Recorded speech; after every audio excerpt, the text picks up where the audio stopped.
All right, you're welcome to the sports segment here on the AM show. I'm Benedict Owusu. We'll go straight into the stories. We start here on the local scene. Well, yesterday, a report emanated that Aduana Stars have sacked their coach, that's Abubakar. Well, we've got on the phone lines CEO of Aduana Stars, Albert Commey, to clear up this issue for us. Mr. Commey, thanks so much for joining me this morning here on the AM show. Well, yesterday, I mean, as I noted, a report emanated that you've sacked your coach. That's Abubakar. But what I'm used to the club recently is that whenever a decision of that nature comes out, you see a letterhead of the club with your signature. But I haven't seen anything like that. I presume it's not true.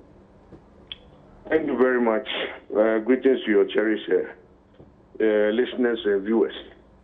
But let me state categorically that there is no truth in that news that came out yesterday. I didn't know where it came from and the motive behind it. When you look at Aduana, like you said, we meet and take a decision before we let a letter or a release follow up. Nothing of that sort has been done. The coach indeed trained the team yesterday and will continue the training today.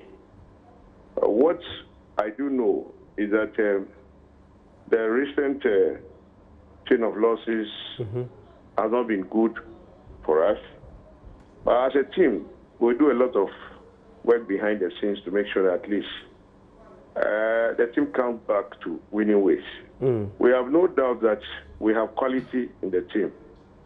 We are also not oblivious of the fact that our attention shifted a bit to Africa, and it has had a toll on us. Look at the league fixtures and also look at the time that the league started. You realize that the midweeks have been many because of the late kickoff of the league, which you know what necessitated that late kickoff. Exactly. And you cannot blame Aduana for that. Unfortunately, we have to represent the club in Africa.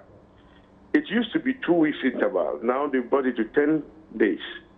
And that also has affected the team.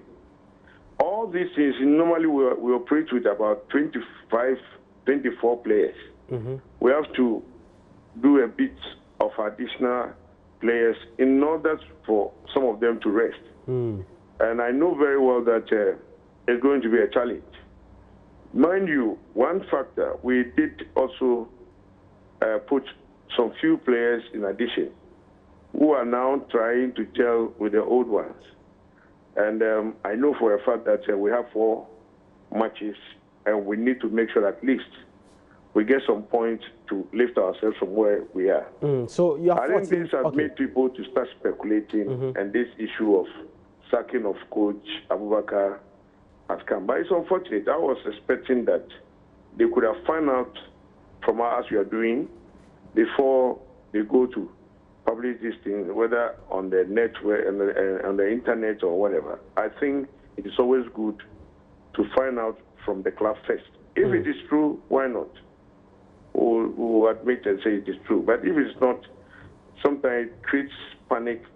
It rather goes against the club because you take into consideration the psyche of the coach and that of the players. You don't help the club in the long run. So I'll plead that next time, our other colleagues in the media who are listening should do the needed cross-checking from us before they go to public with it. So. Okay, so but Mr. Commey, how about the other issue of your club already contacting former Hartlepool coach Frank Nital, probably to come in and help coach Yusuf Abubakar? Well, I have not done that. I've also heard as you are asking. But what I'll tell you for a fact that if a team, a lot of people talk to me. There is one who is even always sending me from Nigeria that he has a coach and he thinks the coach is better for us. When you are into this business, this is no news. You understand? Okay. As to whether we've contacted Frank Nital or we've not, that is not the issue now. The issue is that someone has made a categorical statement that Coach Abubakar is no more, which is not true. Okay. So we just have to give a space to the team because the African campaign is a national assignment. And I think that we need people to support us to be able to do well rather than giving out statements that will rather affect us negatively. Okay. Mr. Commey, briefly, before I let you go, you lie 14th on the league table with 14 points and you have 4 outstanding games. I heard an interview of your assistant coach, W. Otano. He noted clearly that, yes, you are still in a good position to defend the league title, and for him, he doesn't think that your participation in Africa is having a toll on the team. You share the same sentiment? Well, to some extent, no. That because Africa has, because when your attention shifts, it also affects the other one. You cannot have everything to yourself. You either have to look left or right.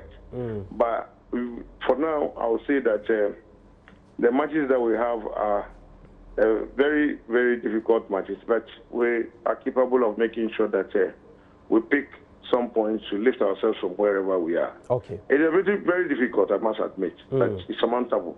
Okay. All right, Mr. Commey, thanks so much for your time this morning here on the show. You're welcome. So that's Albert Commey. He's CEO of Aduana Stars, speaking to us now. He said his manager, that's Yusuf Abubakar, is still in charge of the club. He's not.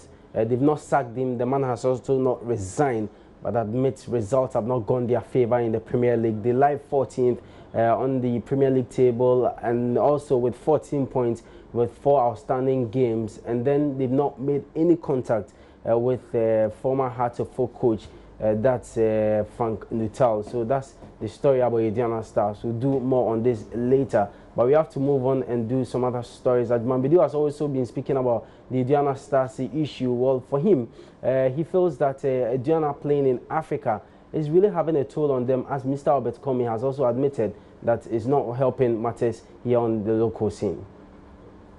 Combining Champions League to the league, I know they will suffer a bit because it's not easy to play on Wednesdays and Sundays, at times on Thursdays and Sundays, and the traveling and coming back is not easy. But you do that in Europe sometimes, don't you? Yeah, because at times in Europe, the distance is not that much. You can travel like 1 hour, 20 minutes if you are going like Holland, Sweden, like places like that. But here, if you are going to a place like Morocco, if you don't charter a flight, I heard they said at times they can go through Italy. So just imagine, it's 6 hours to go and play a game and come back 3 days again. You need to play a game. The Zylofon Premier League is hectic, and they have some outstanding games, like 4 or 5 outstanding games. Oh, the league 100% they will survive, but the Africa is the one which is really difficult because they have played 2 games, they lost 1 and drew 1, which is very bad for them. But football, anything can happen and things can change. So I hope they will just try and change things so that they can make the name for themselves and for Brown Hafo and for mother. So that was Ghanaian international Emmanuel Ajmambidi. Currently he plays his club football with Bursaspor in the Turkish league. His first league outside Italy. You know, when he left Asante Kotoko for Europe, he played Udinese, and all this while has been Udinese for years. But last season he went to Bursaspor in the Turkish league.